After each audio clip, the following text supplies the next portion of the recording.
50 Cent just released never-before-seen footage of Sean Diddy Combs in his Netflix documentary, and Diddy is scrambling to get the show taken down. New details of Diddy's crimes and allegedly how his mother was helping him and controlling everything are now coming out. In the days leading up to his arrest in New York last September. You want to put the stuff in my fanny pack, King? The exclusive video obtained by Netflix shows Combs debating with his lawyers about strategy. Listen to me. I'm going to get off the phone right now, and I am going to let you professionals look at the situation and come back to me with a solution. No matter what, no matter what nobody said. Let's just, here and there, y'all are not working together the right way. We're losing.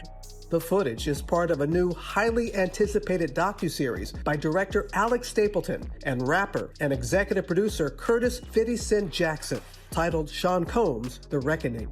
Was there anything that surprised you when you were watching? I think it was surprising that he actually filmed it. It was very interesting to watch a man who's known for his brand presence. You know, he has a really amazing knack for marketing and all of that, and how he was sort of taking that into account in how he was coming off to the public. Netflix released their documentary Sean Combs: The Reckoning this week, and in this 4-part documentary series, 50 Cent exposed Diddy like never before. Somehow, 50 Cent got his hands on exclusive footage that Diddy recorded. This footage showed Diddy talking to his lawyers and telling him he needs the dirtiest people around him. 50. So let's start at the top with the hotel video, which I did a double take because I thought, wait a minute, isn't this Fiddy's documentary? What is he doing with video from inside Diddy's hotel room, which clearly looks to be sanctioned by Diddy? It almost looks like Diddy was shooting a documentary. He thought this whole thing might go away and just wanted to have some really good content for afterwards. How the hell did this video get in the hands of 50 Cent, the arch nemesis of Diddy? Well, I think it was delivered legally, supposedly what they're saying. I think what happened was that when he did this video in the hotel, he was probably thinking that he was going to probably be acquitted and he was going to probably get out and he could probably run back his last days that before he got arrested so he can use that for some footage later on. But it sort of backfired on him because now I don't think he wanted it to get out. And plus, he's in an appeal process right now where he's trying to get out from under this. He's still appealing his case, and this sort of brings back old memories, you know? Let me ask you this, Derek.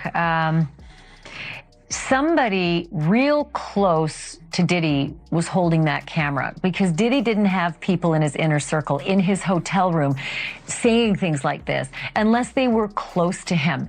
And yet, whoever owns that copyright, whoever had their hands on that video, did him dirty, you know, and gave it to his enemy. Why and how do you think that happened? Well, I think the person that probably did the video footage wanted to get some recognition for having that type of footage. And I think, I don't know if they signed a no-compete clause or an NDA, but that person turned that over apparently, and it went to 50 for the documentary, which he used. 50 went all the way back to Diddy's childhood to understand just how he became the monster we see today. And the things he found were shocking. Diddy's childhood friend, Tim Patterson, revealed that Combs' father was a drug dealer in Harlem and was when Combs was a toddler. After his death, Combs' mother, Janice, began hosting parties. Remember when I said Diddy mother might be the originator of the freak-offs? All right, so tomorrow Peacock is dropping. According to the Rolling Stone, the doc features an alleged childhood friend of Puff's, hip-hop producer Tim Dog Patterson. He alleged that Janice, Diddy's mom, would often throw parties at Diddy's childhood home. He says that during the parties, it wasn't uncommon to walk into rooms where adults was having sex. I mean, that was just their normal. And the doc, when talking about the parties, Tim says, verbatim, "That's what we were privy to. This was what we were fed. Was it desensitizing us?" Diddy's dad was a criminal, and after his death, his mom decided to take over. The only difference was that the kinds of crimes she was involved with were different. Tim claims that as a child, he saw the kinds of parties Janice was throwing and the things she did were what Diddy later copied. There was a stage in her living room. You got to realize that, you know, he didn't get all this from his daddy because he didn't know his daddy, even though they try to say his daddy was some big time drug dealer in the whole 9 yards.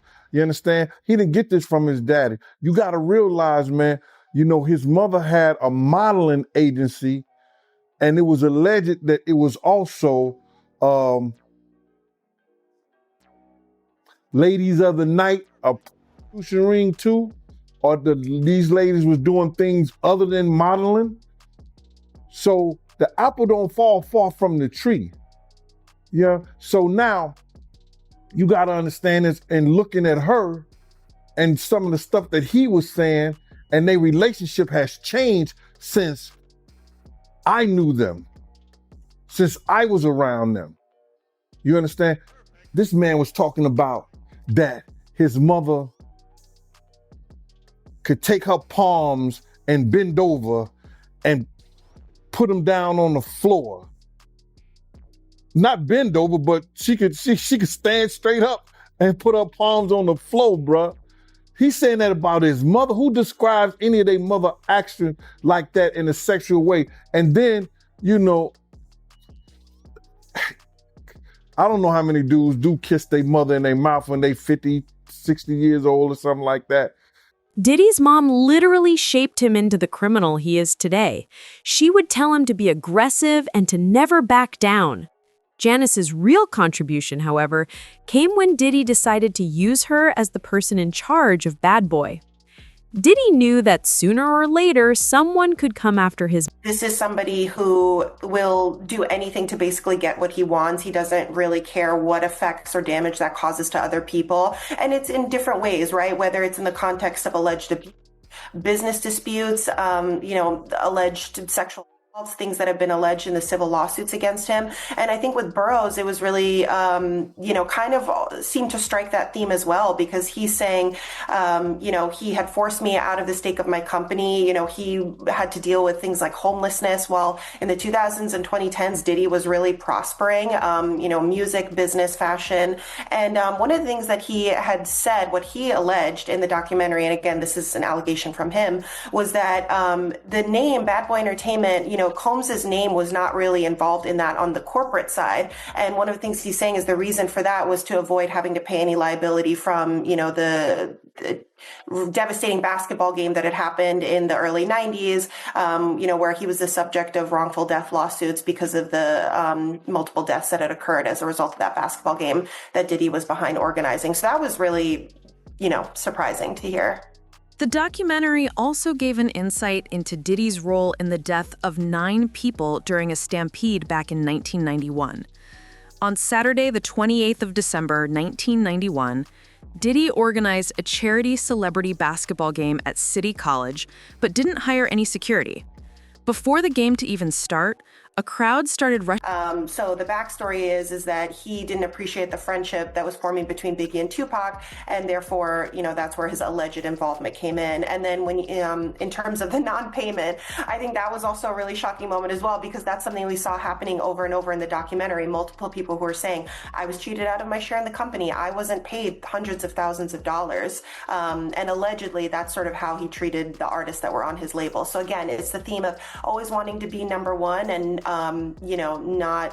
not necessarily giving people their due, business sense or personal sense. Gene Deal was there on the day of the stampede, and he told Diddy that this was dangerous. According to Gan Deal, it was Diddy's fault that people died, and he needs to be held responsible for what he did. I was at City College. You understand? I was there. I was doing security. My team was supposed to have the outside. Puff came to me the day before we were supposed to do the job there and told me that Heavy D didn't want us to do the security outside. I had 18 men ready to do the security outside with my dogs like I always do. People knew how we used to roll. We would have the pits, the Rockwilders. You understand? We had that outside locked up. So anybody try to bum rush, anybody do that, we had the gates, the whole 9 yards. So we could stop all that. You know how people gonna get down in Harlem. You understand? So, and then when you got LL Cool J, you got Mike Tyson coming through there, and they coming through the front door so people see them. So they gonna go crazy. LL was the hottest thing out at that time. Mike Tyson was the hottest thing out at that time. They got all kinds of stars and people in there already.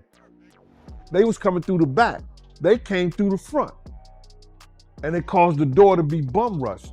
But if they had the gates up, if they had the dogs, and with the help of the police, that shit would have never happened, bro.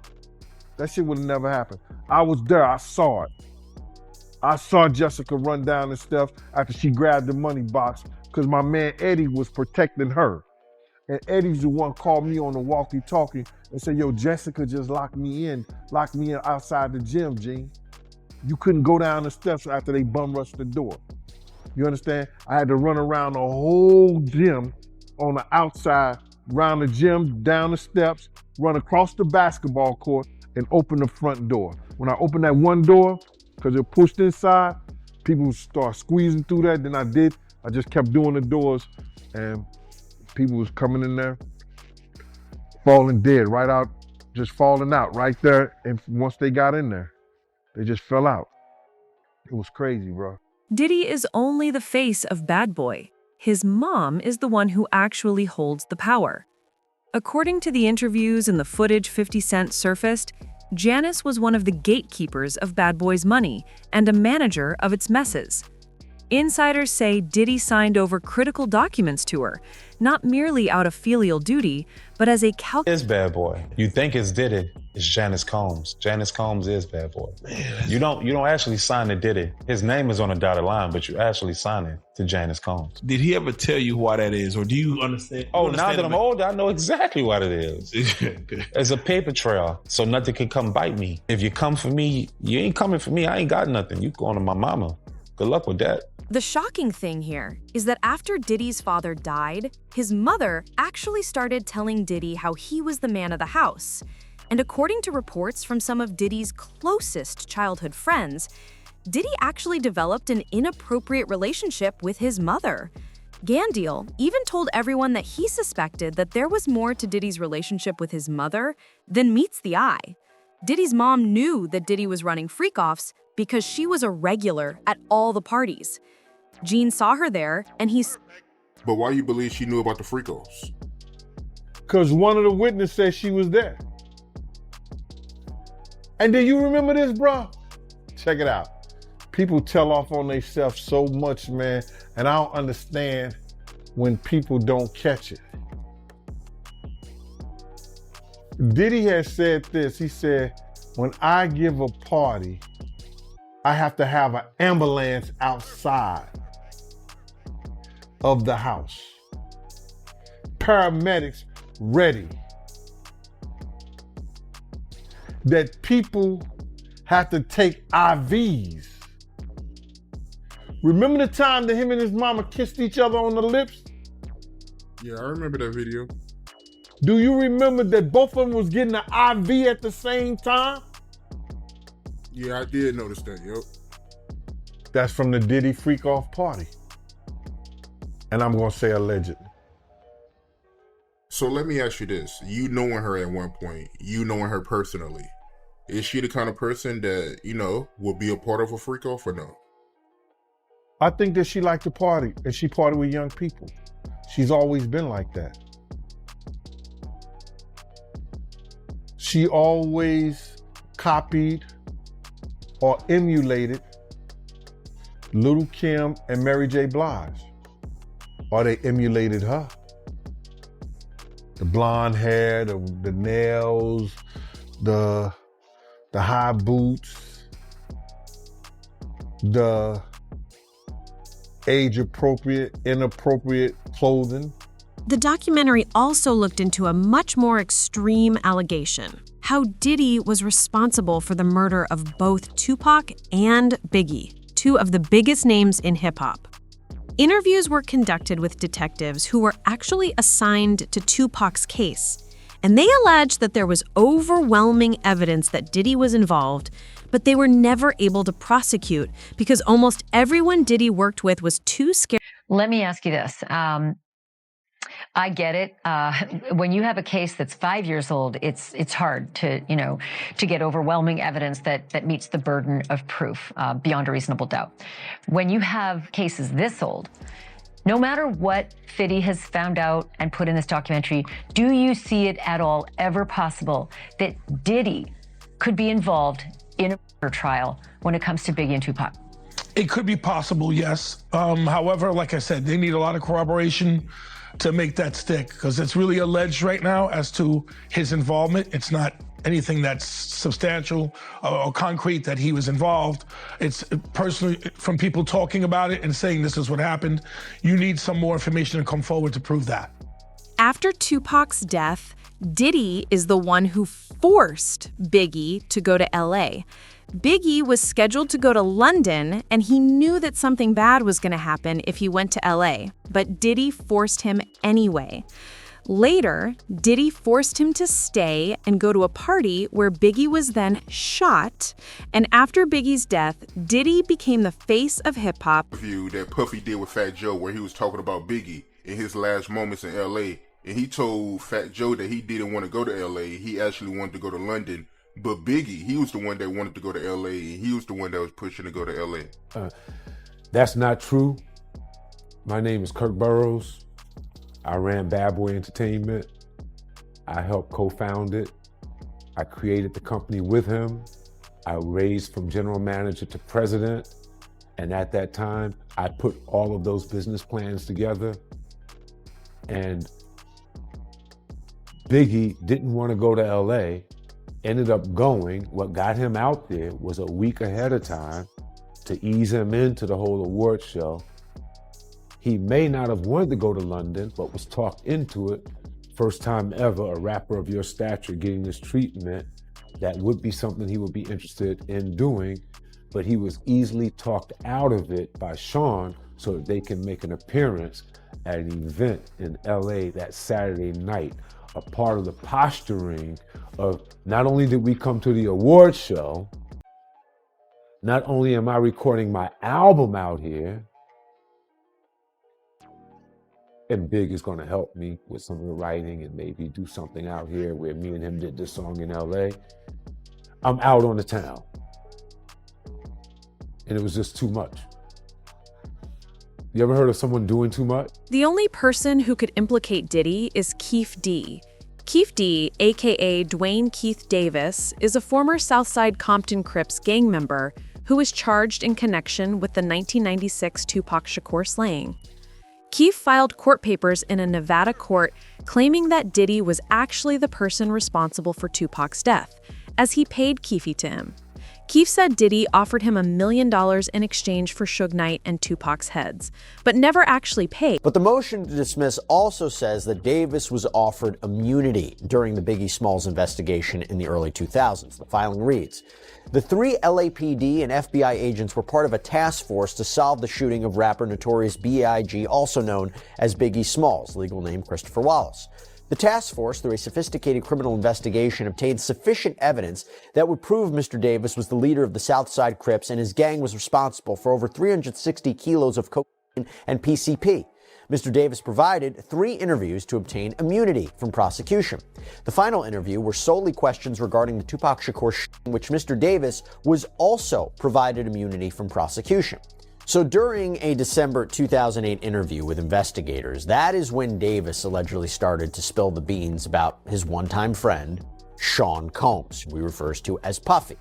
He claims Sean Puffy Combs solicited Mr. Davis to kill Suge Knight and Tupac Shakur for $1 million. Eric Zip Martin, an associate of Puffy Combs, provided Mr. Davis with a gun to exact revenge on Tupac Shakur for the beating Mr. Anderson received. Now, Davis reportedly told the investigators that even though the job had been partially completed and Shakur was killed, neither he nor Anderson ever got paid. He later revealed that he believes Combs had paid the go-between Zip Martin, who he claims kept the money for himself. And he said much of the same thing in a 2009 interview a year later, because according to the motion to dismiss, The Las Vegas Metropolitan Police Department, as far back as 2009, was in possession of the same set of facts that the Clark County District Attorney is now alleging makes Mr. Davis responsible for the murder of Tupac Shakur. The Clark County District Attorney's Office has offered no reason as to why it waited another 14 years to prosecute a case against Mr. Davis. Mr. Davis has been irreversibly prejudiced by this unnecessary delay in prosecution of this case, and Mr. Davis's constitutional rights have been violated in an extraordinary manner never before witnessed in the annals of the American criminal justice system. Netflix even got their hands on the jurors that were connected to this trial. And let's just say these jurors are the only reason Diddy the trial. Kirk Burrows, co-founder of Bad Boy, said the same thing.